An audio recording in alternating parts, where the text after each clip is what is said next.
Oui.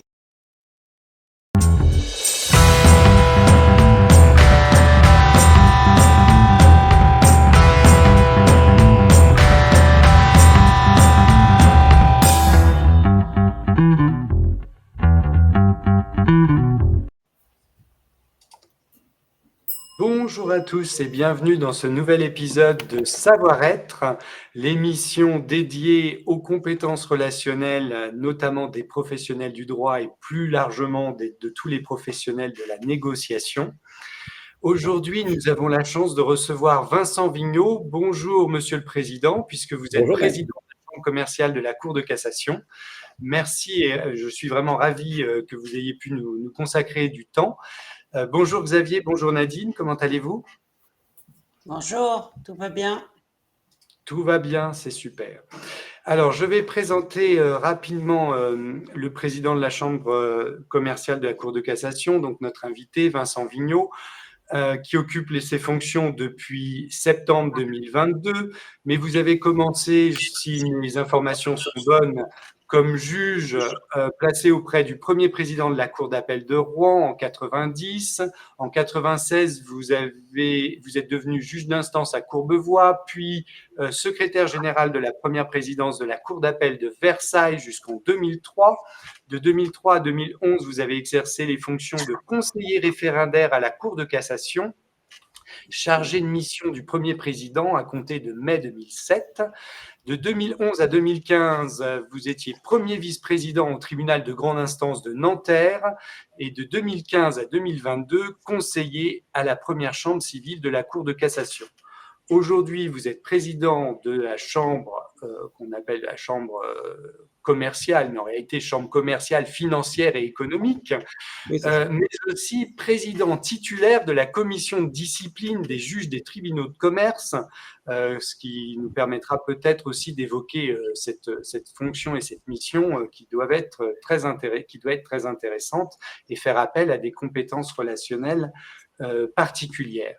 Vous êtes par ailleurs l'auteur d'un ouvrage, Les fleurs de lin, aux éditions Les Presses littéraires, qui sera l'occasion pour nous peut-être de vous demander la relation qu'il peut y avoir entre la créativité, les arts et les fonctions de juriste, de magistrat, notamment dans votre cas, puisqu'on sait qu'il y a beaucoup de juristes qui ont souvent une appétence pour l'art, pour la création, et que les deux, finalement, permettent les fonctions de juriste et les fonctions artistiques, ou les missions artistiques qu'on se donne, permettent de se nourrir l'une et l'autre. Alors, je voulais parler déjà d'un article qui est paru quelques mois après votre nomination à la Chambre commerciale de la Cour de cassation et qui était intitulé dans Les Échos « Un vent nouveau souffle sur la justice commerciale, rencontre avec Vincent Vigneault, nouveau président atypique de la Chambre commerciale de la Cour de cassation, qui traite à la fois du droit boursier, des procédures collectives, de la fiscalité et qui affiche sa volonté de réforme tant au niveau des décisions que de l'organisation ». Donc, vous devinez ma première question, elle porte sur évidemment votre vision de la justice et notamment sur votre vision de la justice négociée, puisque c'est l'intérêt que nous avons pour cette justice qui se développe assez rapidement et que notre garde des Sceaux a encore affirmé récemment, notamment en février dernier, lors de son déplacement à la Cour d'appel d'Aix-en-Provence, où il a annoncé toute une série de réformes à venir. Alors, bonjour, merci d'abord de m'accueillir et merci pour cette présentation très complète de mon parcours. Alors, ça va être difficile pour moi de vous donner ma vision dans ce format global de la justice, parce que la justice, elle est plurielle, elle est multiple.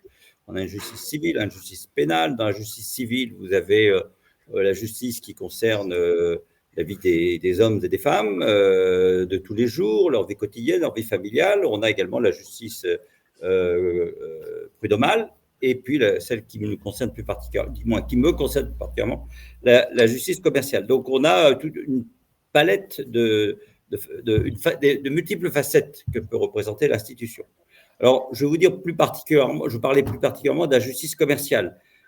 Comment elle doit être, comment je la conçois plutôt, c'est d'abord une justice qui doit être proche des préoccupations du tissu du monde économique, puisqu'elle est là pour favoriser les relations économiques, pour favoriser le développement des entreprises et contribuer à l'attractivité du droit français et de ce qu'on appelle la place de Paris, ou plus généralement de l'économie française. Donc, c'est une justice qui ne doit pas être dogmatique, qui doit être toujours à l'écoute des préoccupations des hommes et des femmes et des entreprises qui participent à l'économie française. Et c'est une justice qui doit mettre l'accent également sur la sécurité juridique. C'est quelque chose dont nous avons absolument besoin. Et donc faire en sorte que les décisions soient prises d'abord par des magistrats qui ont conscience des réalités sociales et économiques du contexte dans lequel ils exercent, qui ont conscience des conséquences concrètes de leurs décisions, mais également qui permettent, pour ce qui concerne la Cour de cassation, qui a un rôle normatif, on aura peut-être l'occasion d'y revenir, de faire en sorte que les décisions, que notre jurisprudence soit lisible, claire, compréhensible et permette une application par le juge suffisamment prévisible pour que les parties puissent l'anticiper. Voilà quelle est, à mon sens, la mission essentielle de la justice commerciale et s'agissant de la Chambre commerciale, de la Cour de cassation. Je prends au bon ce que vous venez de dire. Vous nous avez parlé du rôle normatif de la Cour de cassation. On voit un engouement de l'ensemble des juristes pour ce qu'on appelle aujourd'hui le legal design ou le langage clair. Et on a vu aussi les engagements pris par la Cour de cassation en ce sens. Est-ce que vous pensez que la Cour de cassation va aller encore plus loin dans les mois, années à venir, enfin à court terme, on va dire, dans cette voie de l'accès pour tous dans un langage clair au droit? Est-ce que c'est quelque chose, est-ce que c'est mission impossible ou est-ce qu'il y a des pistes qui sont explorées par la Cour de cassation? Non, alors, la Cour de cassation s'est lancée depuis une dizaine d'années dans ses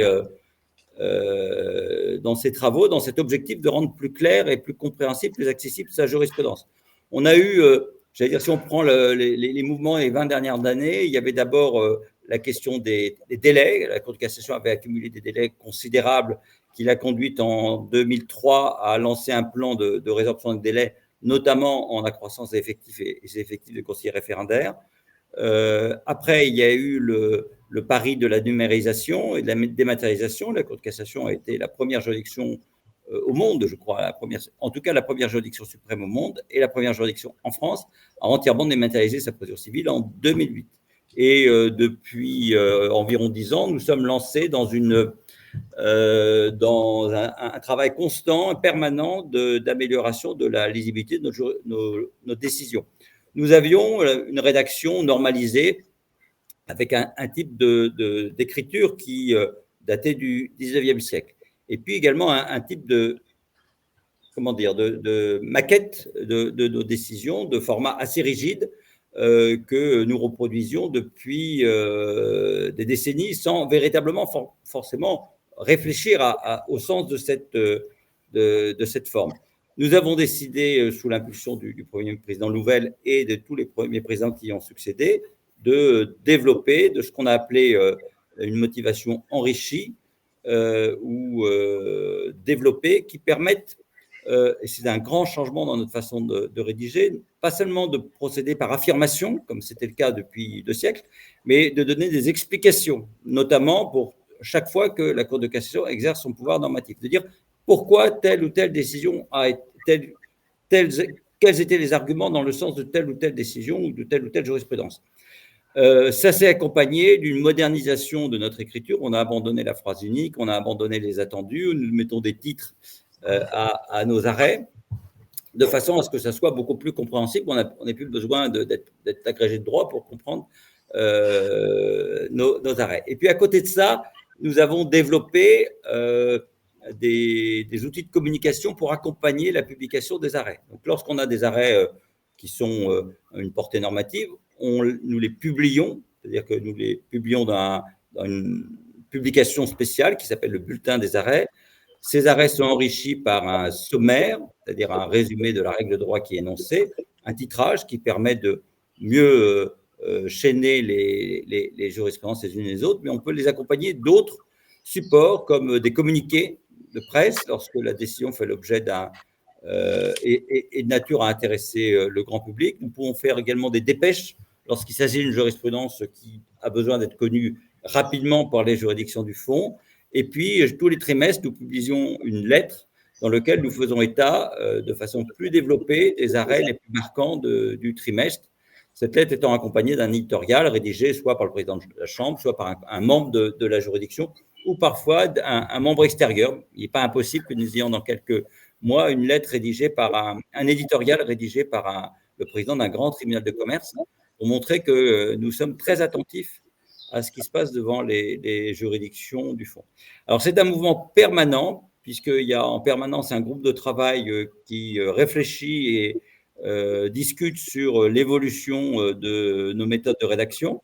Donc, il n'est pas impossible non plus qu'on développe encore, non pas ce qui est pratiqué dans un pays de common law, c'est-à-dire l'opinion dissidente, mais plutôt des dispositifs qui permettent de faire comprendre aux lecteurs quelles sont les pistes qui ont été envisagées au cours du délibéré et pourquoi nous ne les avons pas retenues. Donc, c'est un travail que vous touchez à un point crucial, puisque l'opinion exprimée étant une opinion collégiale, on ne peut pas exprimer l'opinion de chaque juge, et donc on comprend moins facilement, d'où l'intérêt d'avoir des professeurs agrégés, puisque finalement en Angleterre, quand on lit une décision, on a l'avis de chacun et on peut comprendre finalement que deux juges allaient dans cette voie, deux autres dans une autre. C'est vrai qu'il y a cette limite de la collégialité, mais qui est un principe de notre justice. Alors oui, mais il ne faut pas que le foisonnement des explications et des opinions soit de nature à troubler la compréhension d'arrêt. Il faut quand même, l'essentiel, c'est expliquer quelle est la règle.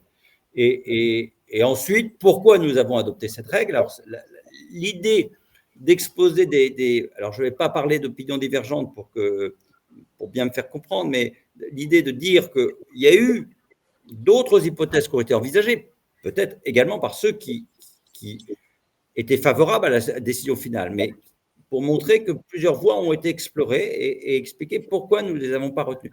Donc, ça fait partie des pistes de réflexion.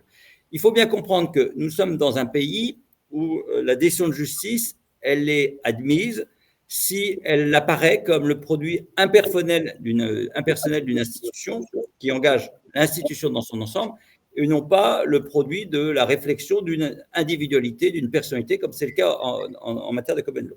Donc, c'est la raison pour laquelle nos arrêts sont rédigés sous cette forme normalisée qui fait en sorte qu'on ne peut pas deviner quelle est la plume, qui est le rédacteur derrière l'arrêt.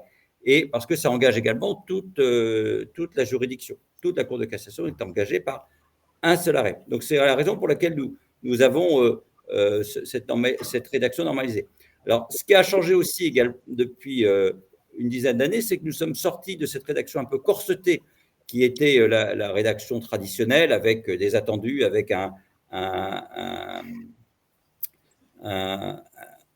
une sorte de trame très rigide qui était adaptée au système de pensée par syllogisme, qui est notre système de droit continental. Hein. Vous avez la majeure, la règle de droit, la mineure, les faits et la conséquence. Pour permettre également de développer des raisonnements qui reposent davantage sur la dissertation, où on va peser les inconvénients, les arguments d'un sens d'un autre, notamment lorsqu'on doit mettre en œuvre le contrôle de proportionnalité.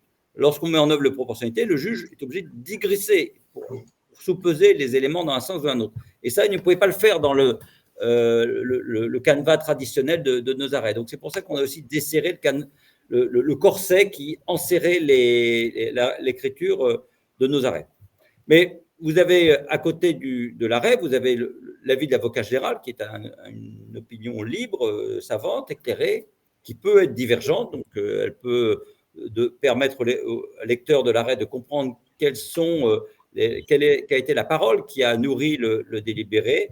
Et puis, vous avez le rapport du rapporteur qui peut vous éclairer sur la façon dont le rapporteur et la Chambre a compris le dossier et la question qui lui était posée.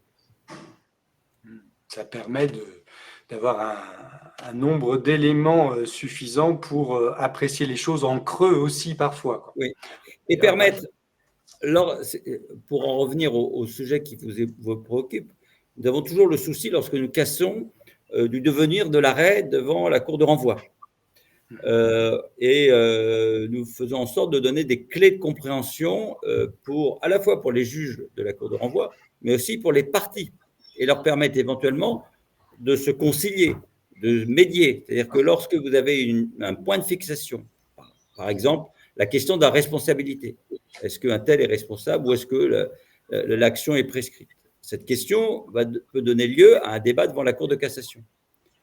Et une fois qu'elle est tranchée, la question l'évaluation des dommages-intérêts, c'est une question qui peut être discutée plus facilement une fois que la question de la responsabilité est définitivement tranchée.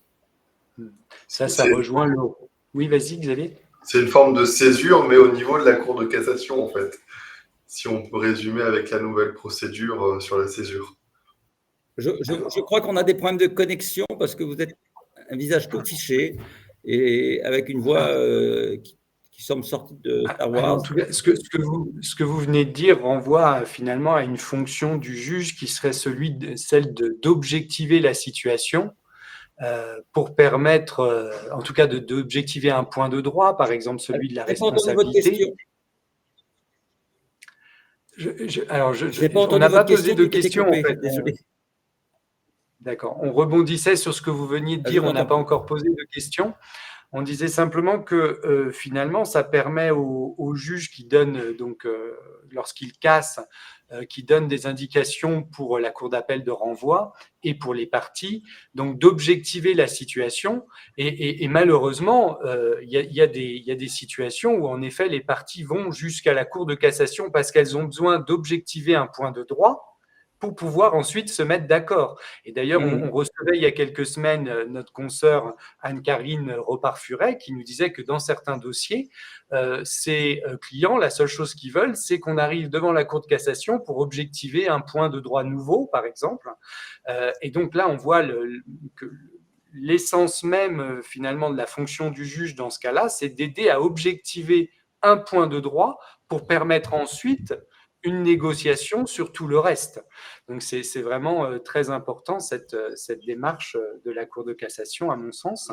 Même on peut décoincer, si vous voulez. Il y a parfois des blocages, des freins qui sont des blocages juridiques. Et une fois qu'on les a tranchés, si les parties prennent la peine de lire notre arrêt, de comprendre et d'écouter ce que leur dit leur avocat, ça c'est très important. L'avocat a une place déterminante dans cette question.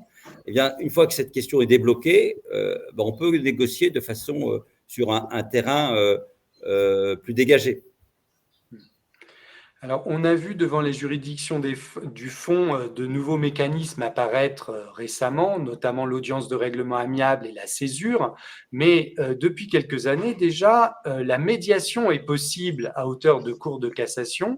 Est-ce que ça, vous avez pu en voir à la fois l'utilité et l'utiliser devant la chambre commerciale? Est-ce que ça reste quelque chose de rarissime ou est-ce que ça a vraiment son utilité, la médiation, devant la chambre commerciale de la Cour de cassation?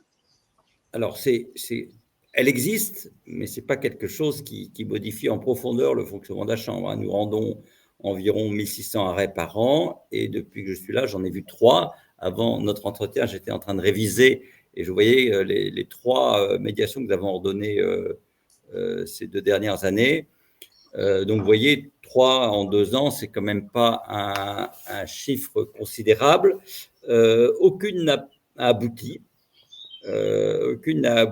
Mais l'une des 3 a été suivie d'un accord, d'une conciliation. C'est-à-dire que les parties n'ont pas réussi à se mettre d'accord dans le délai de la médiation, mais la médiation a permis de débloquer les choses et faire en sorte que les parties ont pu ensuite trouver les moyens de se mettre d'accord, mais en dehors de la médiation. Mais je pense qu'elle n'a pas été inutile puisque on était parti vers une décision de cassation de rejet et entre-temps, les parties nous ont fait savoir qu'elles se désistaient de leur pourvoi. Monsieur le Président, Oui. Quels ont été les critères retenus pour envoyer certains dossiers en médiation? Alors, parmi les deux d'entre elles, l'une était portée sur… alors, sur les trois, il y en avait une aussi. Il y avait une cassation sur une partie de l'arrêt. Et avant de se prononcer sur les autres moyens qui portaient sur les autres chefs de l'arrêt, la Cour de cassation a ordonné une médiation. Donc, c'était sur les questions relatives à la fixation, aux conséquences de la responsabilité. Dans l'autre, il s'agissait d'une affaire de responsabilité en matière de conseil en matière fiscale, et c'est celle-ci qui a donné lieu à un désistement après les 6 mois de la médiation. Et puis, le dernier dossier, c'était un dossier de propriété industrielle. En réalité, il n'y a pas véritablement de critères, si ce n'est l'intervention de l'avocat au conseil qui nous dit que dans ce dossier, il a le sentiment qu'une médiation pourrait être possible. Nous, la procédure est écrite, donc on ne voit pas les parties, on ne voit assez peu les avocats, on ne voit pas les parties. Et surtout qu'on n'est pas saisi des questions de fait. Donc, pour apprécier le renvoi en médiation, il y a une dimension psychologique et une dimension subjective qui est très importante. Quand j'étais juge du fond, quand j'étais à Nanterre et que je faisais les référés, il m'est arrivé à de multiples reprises d'ordonner une médiation. Mais parce que je sentais, en faisant comparaître les parties, je sentais qu'il y avait un point de blocage sur telle ou telle question et que la médiation pouvait permettre qu'en réalité, le litige dont j'étais saisi n'était qu'un prétexte. Le différent était tout autre. Et ils avaient trouvé le moyen d'aller se bagarrer avec cette question de droit. Mais on voit quand on fait comparaître les parties, quand on discute avec elles, lorsqu'on échange, qu'elle est là. Mais ce n'est pas à vous que je vais apprendre ça, qu'il y a qu'il y a autre chose derrière. Nous sommes moins bien placés à la Cour de cassation pour le faire. Mais les avocats au Conseil qui ont l'avantage par rapport aux avocats de barreau d'être des intervenants en seconde ligne qui ont plus de recul, ils ne sont pas à l'initiative du dossier, ils ont plus de recul. Donc, ils peuvent faire comprendre des choses à leurs clients, ils peuvent voir d'abord des choses que l'avocat qui est le nez dans le guidon ne voit pas, ils peuvent faire comprendre des choses parce qu'ils sont extérieurs aux clients qu'une solution amiable serait préférable.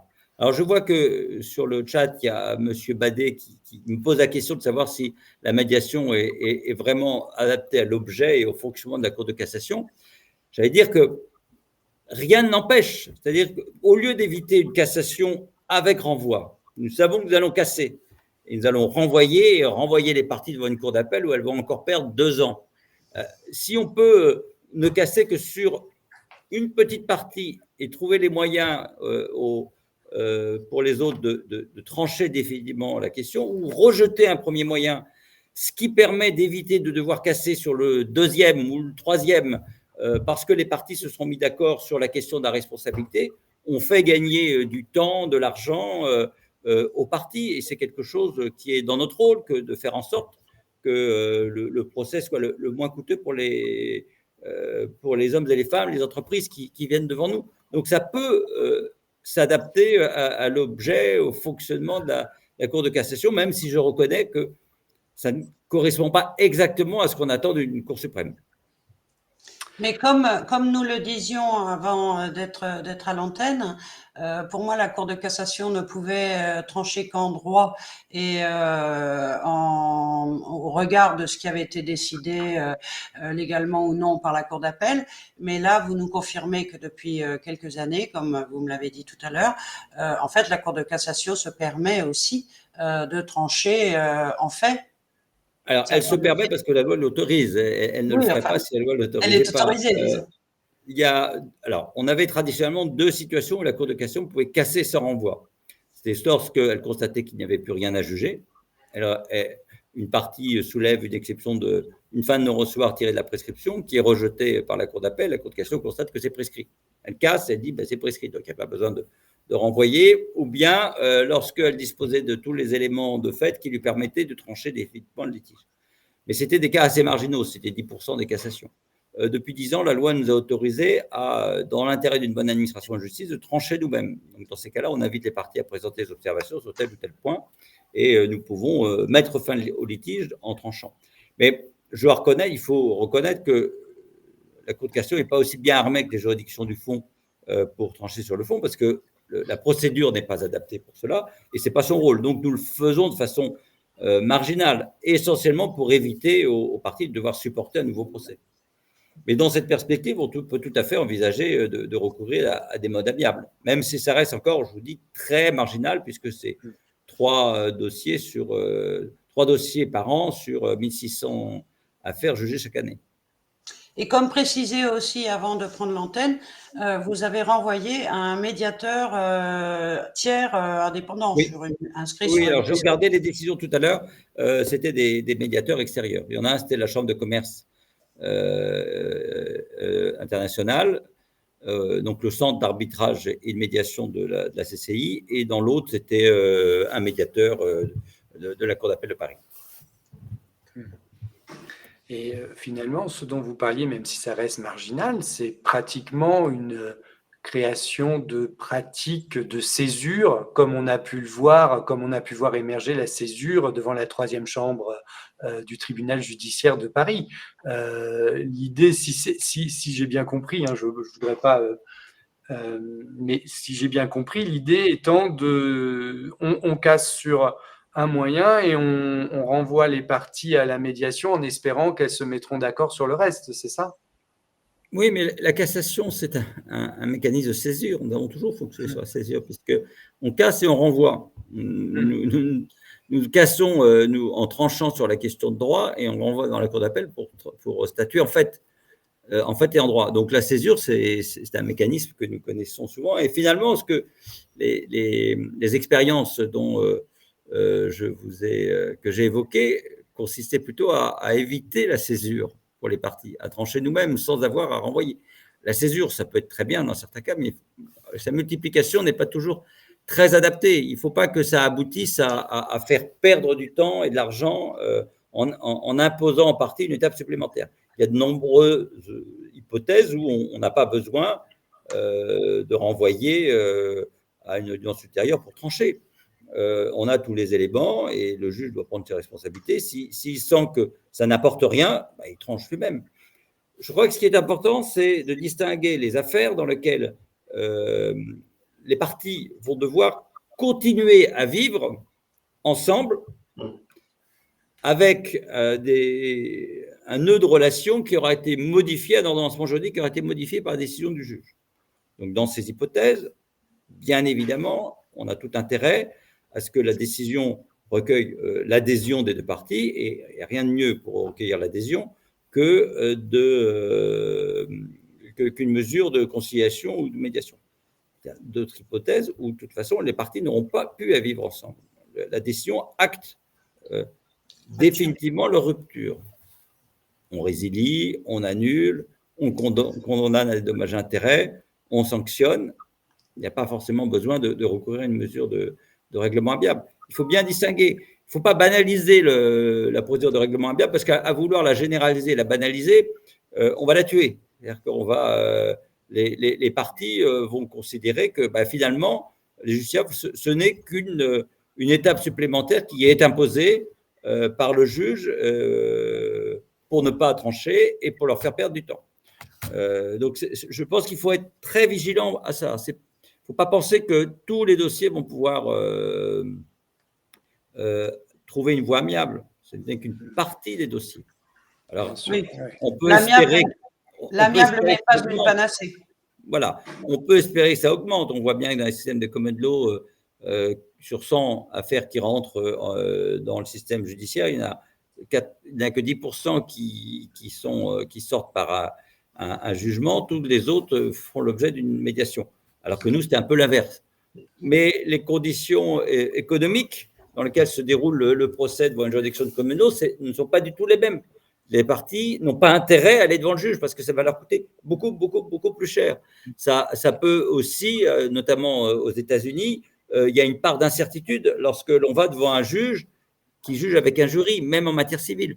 Donc les parties préfèrent se concilier plutôt que de suivre une procédure très longue, très coûteuse et porteuse.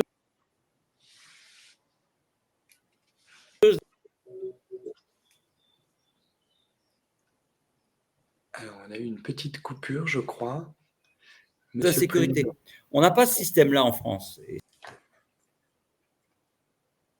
Est-ce que vous nous entendez, Monsieur le Président?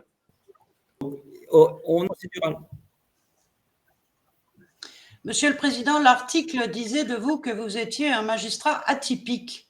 En quoi êtes-vous atypique? C'est toujours difficile de se qualifier soi-même. Ça, il faut demander à mes collègues, aux avocats que j'ai eu le plaisir d'écouter, notamment quand j'étais à Nanterre ou à la Cour de cassation. Je suis peut-être atypique comme président de la Chambre commerciale parce que je ne suis pas issu de la Chambre commerciale. Mes prédécesseurs étaient tous d'anciens conseillers à la Chambre commerciale, ce que je n'étais pas, ne suis pas, puisque j'étais conseiller à la première Chambre civile et que l'essentiel de ma carrière, je l'ai fait dans des fonctions purement civiles. Au tribunal de Nanterre, je faisais les référés, j'ai fait beaucoup de droit de la construction, je faisais les référés, j'ai fait le droit de la presse, j'ai fait la responsabilité des avocats, j'ai fait la propriété littéraire artistique, très peu des matières qui sont pratiquées devant la Chambre commerciale. Mais je crois que c'était aussi une volonté du Conseil supérieur de la magistrature que de désigner quelqu'un qui ne soit pas du sérail, qui arrive avec un regard neuf, peut-être pour ça que l'article que vous citiez parlait d'un vent nouveau, c'est essentiellement le vent nouveau, c'est le regard neuf de l'apprenti que j'étais, l'apprenti juriste en droit commercial qui a apporté son regard extérieur sur l'évolution, sur notre jurisprudence. Alors, la Chambre commerciale compte 35 magistrats, donc un président et 34 conseillers, répartis en 3 sections. Chaque conseiller est spécialisé dans son domaine. Donc, les experts, ce sont les conseillers. Moi, je ne suis pas un expert, et d'ailleurs, je serais incapable d'être un expert dans toutes les matières qui sont traitées par la Chambre commerciale. Mais j'ai cette faculté, parce que je parle en dernier, parce que je vois tous les dossiers, parce que je suis président, de pouvoir dire quand je ne comprends pas, c'est que soit qu'on me l'a mal expliqué, soit qu'il y a un problème. L'idée de dire on a toujours fait comme ça ne fonctionne pas avec moi. Et c'est comme ça que j'ai parfois réinterrogé la jurisprudence. Je leur dis oui, je comprends, mais c'est compliqué à comprendre. Est-ce que vous êtes sûr qu'il y a des arguments suffisamment solides pour maintenir cette jurisprudence? Et donc, je les ai conduits régulièrement à réinterroger les membres de la Chambre. Par exemple, on va rendre des arrêts en matière de parasitisme.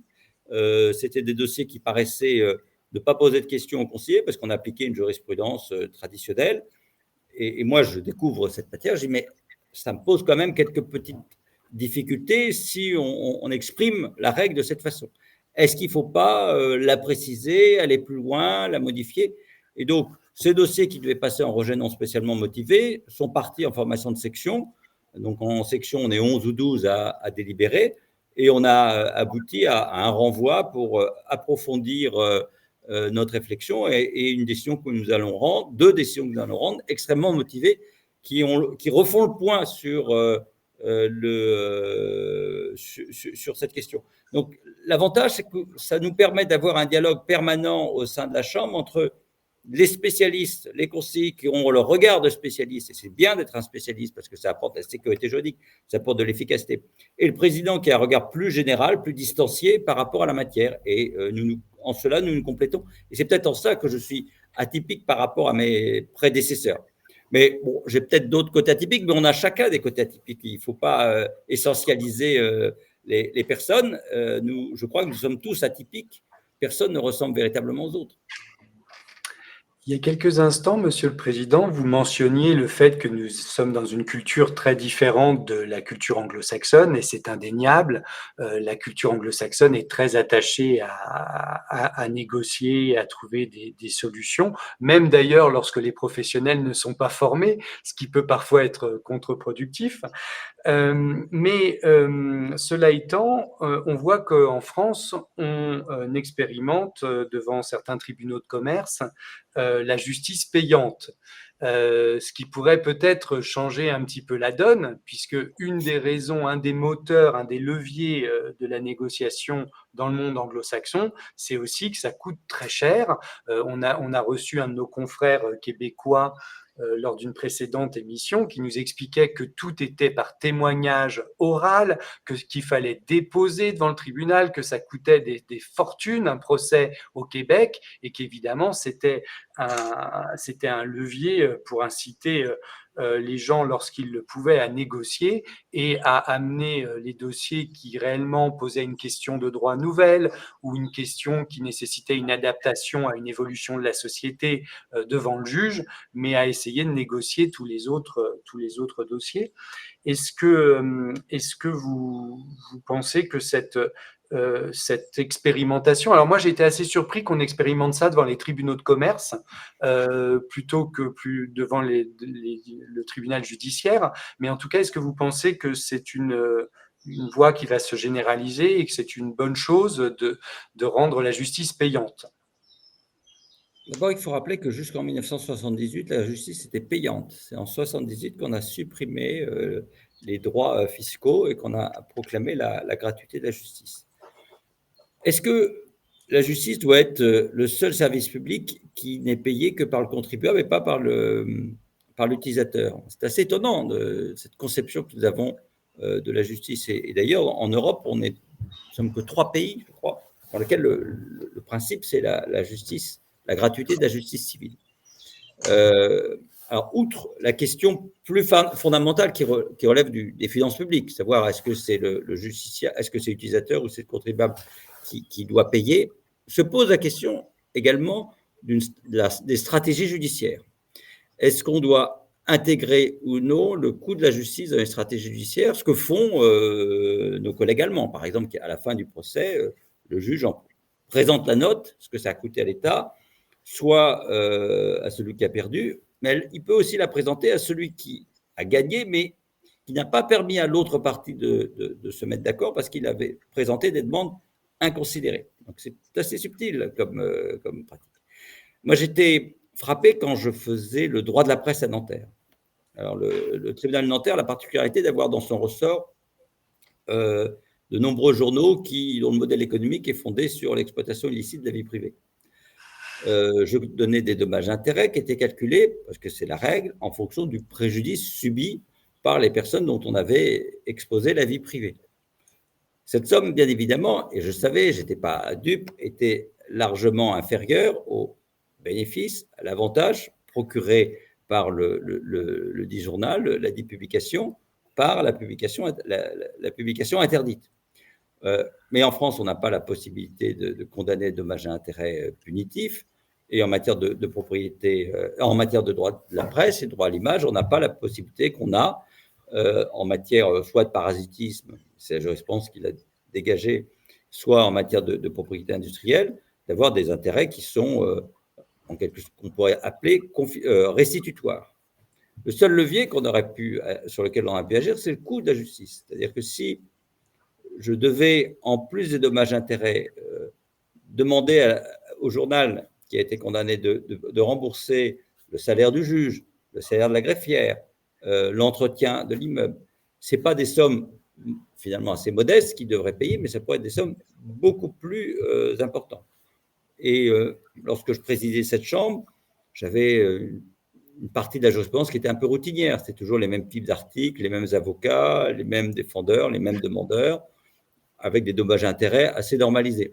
Donc les avocats en la matière, qui connaissent parfaitement sur le bout des doigts la jurisprudence, qui analysent toutes les décisions, qui sont de remarquables avocats, je suis persuadé que vous pouvez deviner à l'avance quelle serait la décision que nous allions prendre. Est-ce qu'ils se mettaient d'accord pour autant? Non. Ils préféraient, parce qu'une des deux parties avait plus d'avantages d'aller devant le juge, à faire durer la procédure, que de ne pas le faire.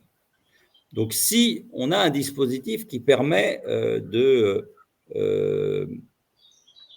contrecarrer ces stratégies judiciaires, qui consistent à ne jamais accueillir la demande, la prétention de l'autre qu'on sait recevable et bien fondée, on va peut-être éviter le recours à un certain nombre de procédures de jugement et plutôt favoriser la conciliation.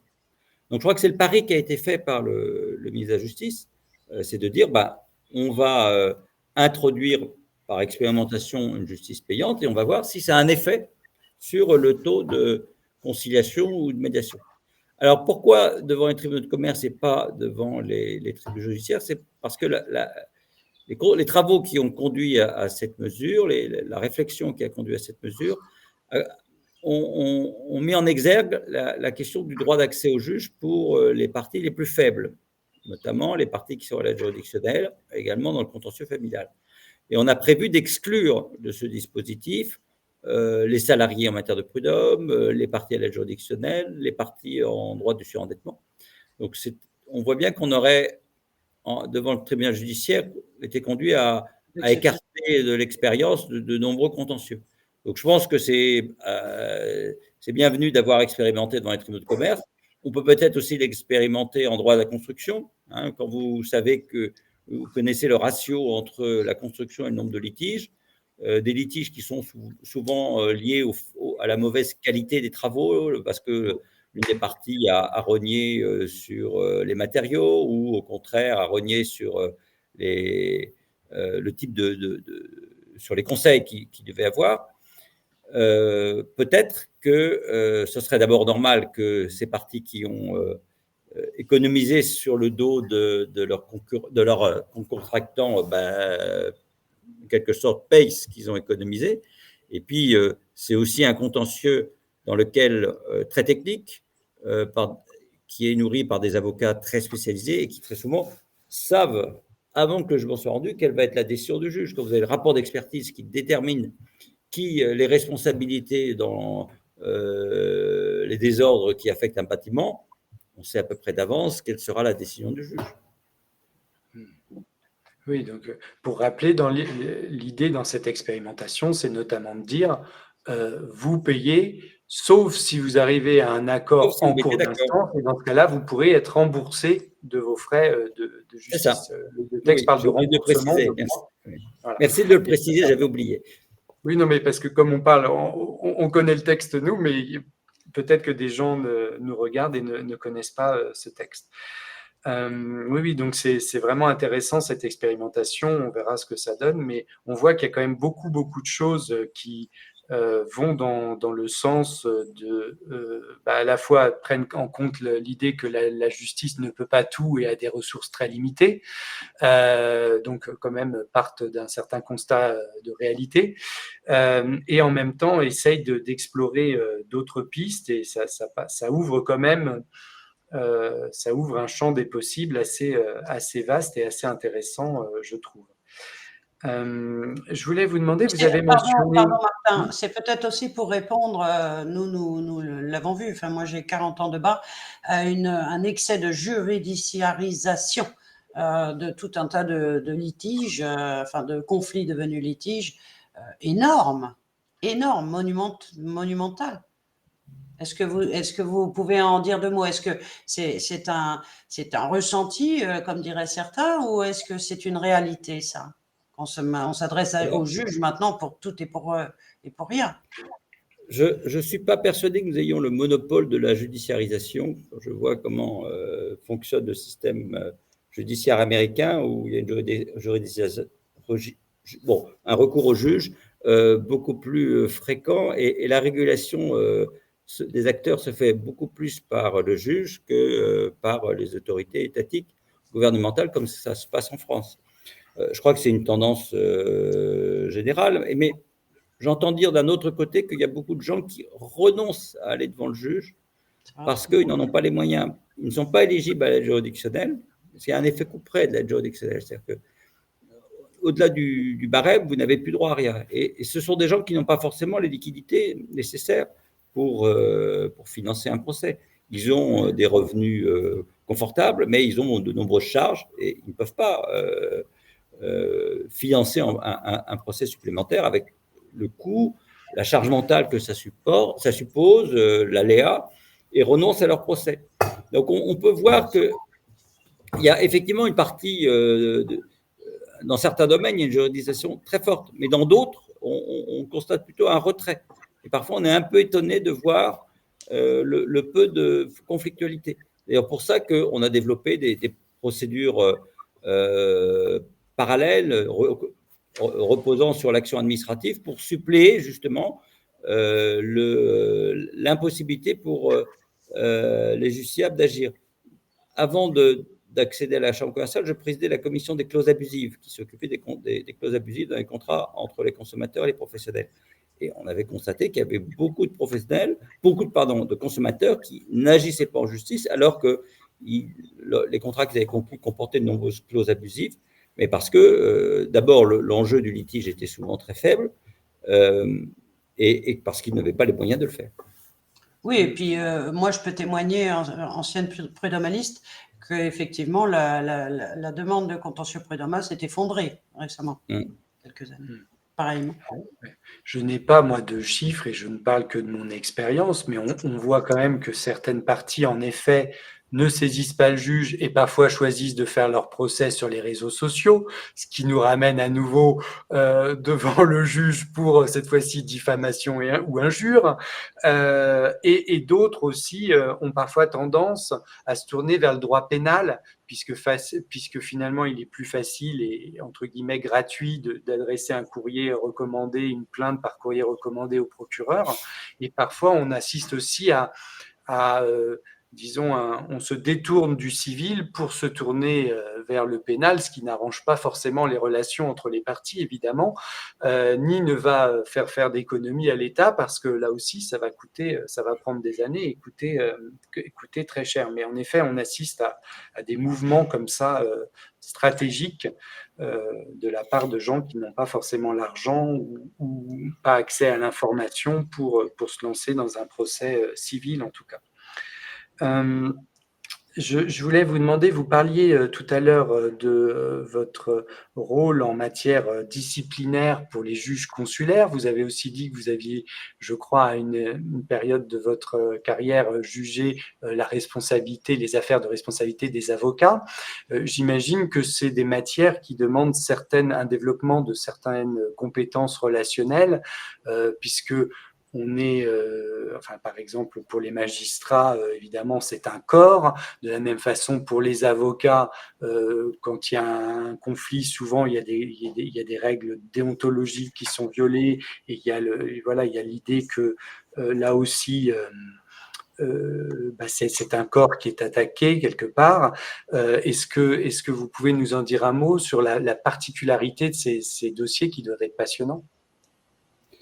Alors, c'est des dossiers de nature très différente dont vous avez parlé. Il y a moi, je me suis occupé de responsabilité des avocats, pas de discipline des avocats.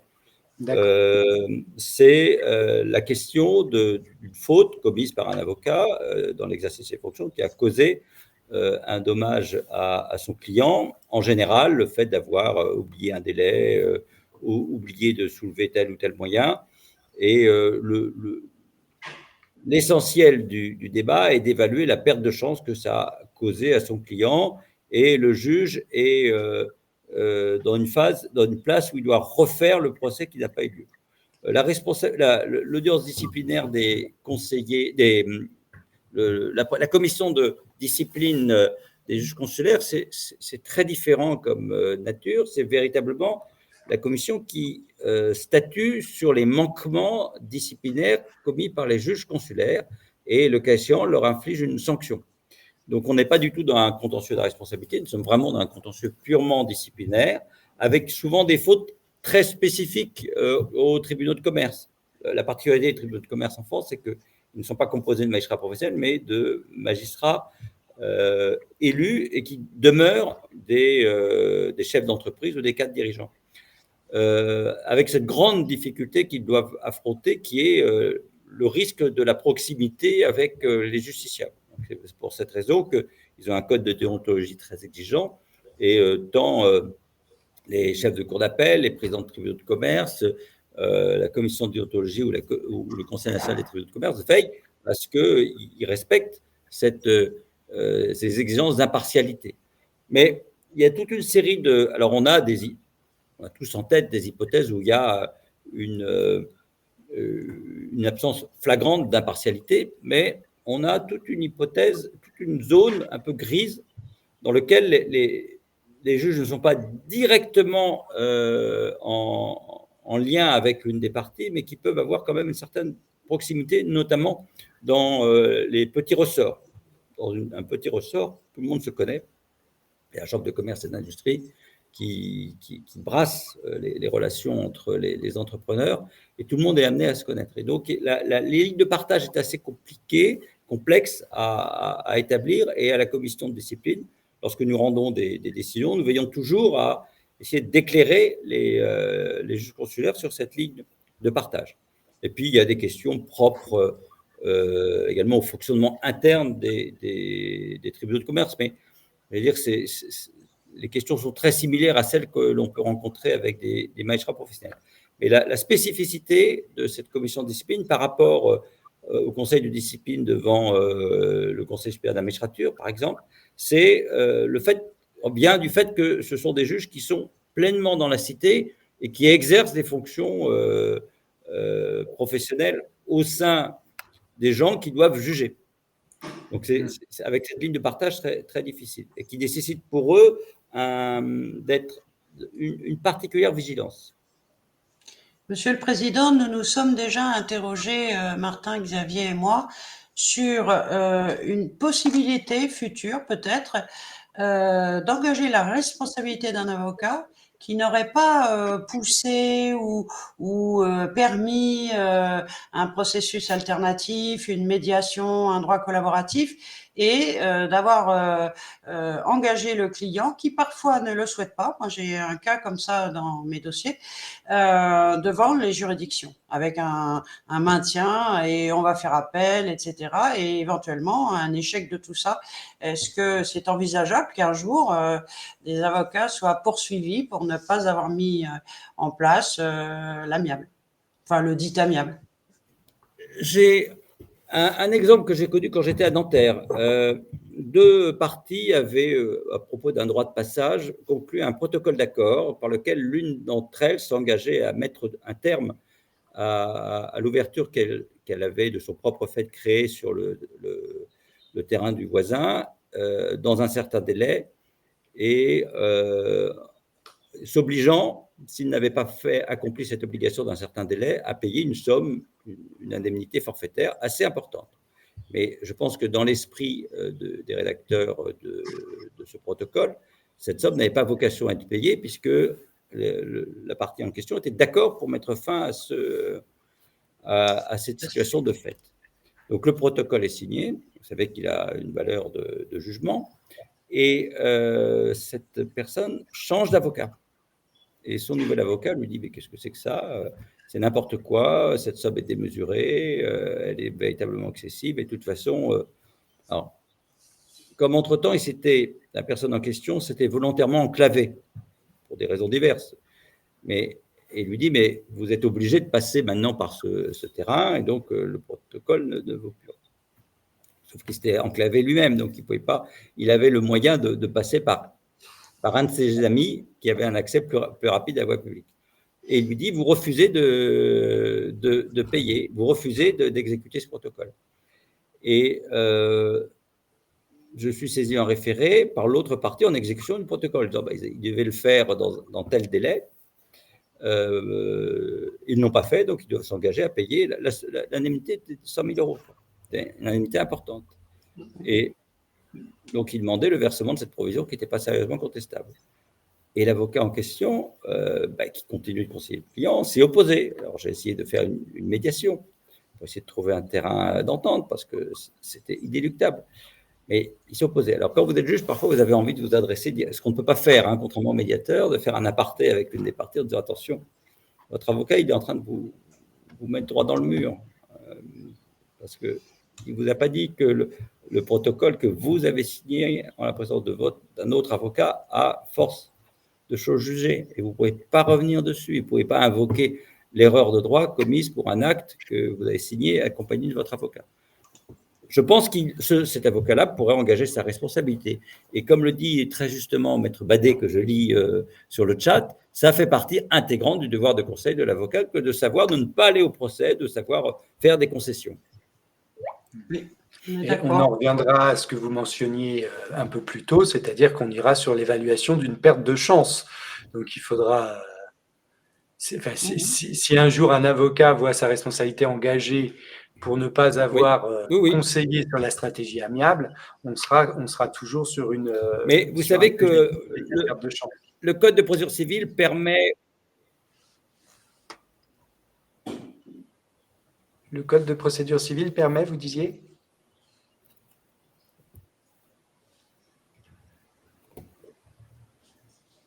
Monsieur le Président, est-ce que vous nous entendez? Oui, je disais que l'article 698 du Code de procédure civile permet au juge de mettre les dépens à la charge de l'avocat pour les procédures nulles ou inutiles. Et je l'ai déjà fait plusieurs fois. Et une des fois, l'avocat m'a saisi d'une demande de rectification de matériel en disant « Vous êtes trompé, vous m'avez condamné aux dépens, alors que ça devait être mon client. » Je dis « Non, non, c'est vous. Puisque vous m'avez saisi d'une procédure totalement inutile, qui était totalement irrecevable, manifestement irrecevable. Ça coûtait très cher à tous ses adversaires parce qu'ils ont dû recourir à un avocat, alors que le client en question était insolvable. » Je dis, les dépenses, c'est vous qui avez les. C'est l'article 698. Ah oui, je connaissais l'amende civile, mais je ne connaissais pas la condamnation de l'avocat lui-même. On laisse les dépens à la charge de l'auxiliaire de justice, c'est possible. J'ai fait 3 fois en 30 ans. Hein, donc, Ah oui. Vous deviez être très énervé. Non, c'était pas une question. Il ne faut surtout pas juger quand on est énervé. Je n'ai absolument pas énervé. C'était une question de responsabilisation de l'avocat. Pour vous dire, dans une affaire, on m'avait saisi, assigné devant le tribunal pour que nous annulions, je dis bien, nous annulions ou réformions un jugement qui avait ouvert une procédure de liquidation à l'égard d'une partie 20 ans avant.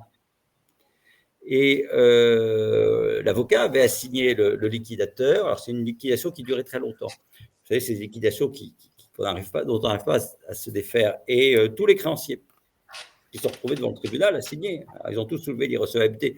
Bien évidemment, le tribunal ne peut pas condamner ne peut pas annuler une décision qu'il a rendue 20 ans avant.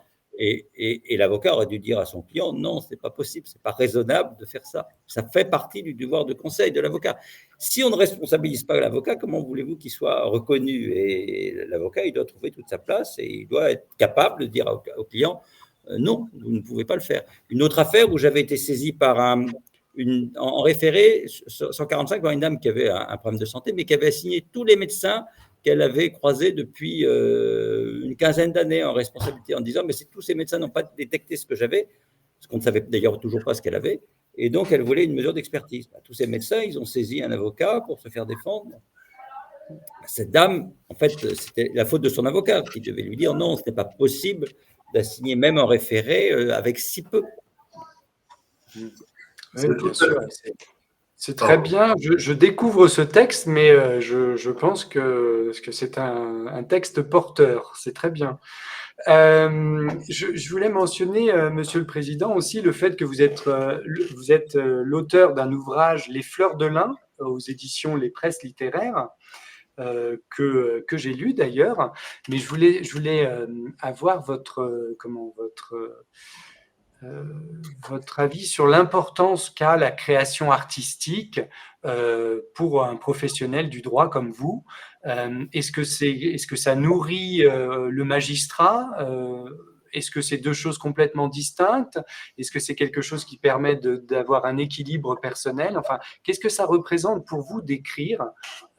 Donc, peut-être qu'on peut dire un petit peu, pour ceux que ça intéresse, hein, l'ouvrage parle, je vais pas en dire grand-chose, mais en tout cas, ça débute sur une relation qui se noue entre un policier et une procureure.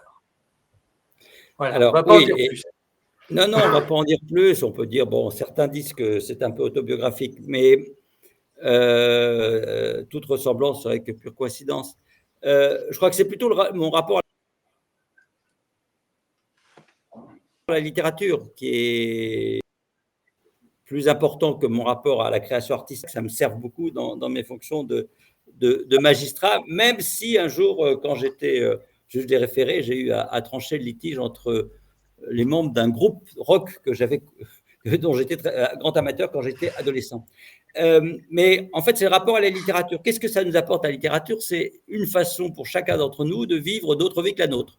Et je crois que c'est très important pour un juge d'être capable de comprendre qu'il y a d'autres façons de raisonner que la sienne, qu'il y a d'autres vies que la sienne.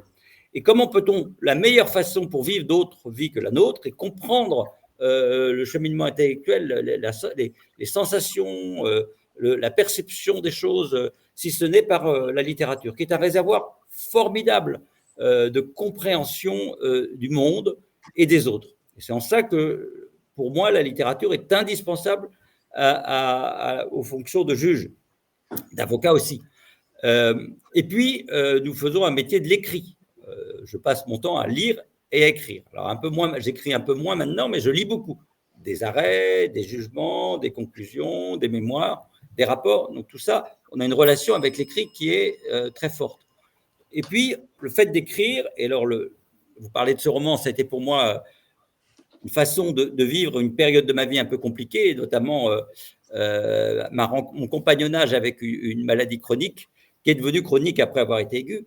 La façon que j'ai trouvé d'accepter cette nouvelle vie que cette maladie m'obligeait à vivre, et cette transformation de mon existence, de mon corps, de ma relation aux autres, c'est par l'écriture. Parce que je pense que je suis quelqu'un, je viens du monde de l'écrit et j'exprime. Mais aussi parce que le juge, il doit, comme l'avocat aussi, faire preuve constamment de créativité. Le juge, il a l'obligation de statuer. Même, dit l'article 4 du Code civil, lorsque la loi est incomplète, obscure. Et donc, il doit faire preuve de créativité pour créer la norme qui va lui permettre de trancher le litige. Et pour créer de la norme, il faut savoir être imaginatif. Imaginatif, ça ne veut pas dire faire n'importe quoi, faire des choses imprévues. C'est être capable de se mettre à la place des autres pour imaginer ce que les autres attendent de vous et imaginer quelle pourrait être la solution à laquelle il n'avait pas forcément pensé, mais qui est le plus de nature à trancher dans le litige, dans le sens du bien commun et de la loi. Donc, c'est pour ça que je pense que l'écriture, plus que les arts en général, alors certes, j'aime beaucoup j'ai des goûts musicaux très particuliers, mais je ne suis pas certain que c'est un effet une conséquence sur ma façon de juger. Bon, j'ai des goûts en matière de peinture également, mais je ne suis pas certain, vous en voyez une derrière, certain que c'est une incidence. Mais la littérature, je pense que c'est pour un juge, c'est indispensable et elle ne me quitte jamais. Je suis constamment en train de lire, j'ai toujours un livre sur moi. Dès que je me déplace, j'ai toujours quelques lignes à lire le soir avant de m'endormir, même si je dois reconnaître que, comme on lit beaucoup dans la journée, on a les yeux un peu fatigués le soir et qu'on peut être tenté de s'écrouler devant une série télévisée, c'est plus reposant. Mais un bon livre, c'est quand même une fenêtre sur le monde. Je pense qu'on n'a jamais fait mieux pour s'ouvrir sur le monde que la littérature. Monsieur le Président, je bois du petit lait en vous écoutant parce que je suis moi-même formée à la psychothérapie relationnelle, art-thérapie, et que j'exhorte tout le monde, enfin tous ceux qui peuvent m'écouter dans des formations ou autres, à reconnecter avec leur imaginaire créateur. Donc vous êtes en plein dans cette manière d'être au monde. Merci beaucoup. Merci. Merci beaucoup. Je vois que nous sommes déjà arrivés au terme de notre heure d'entretien.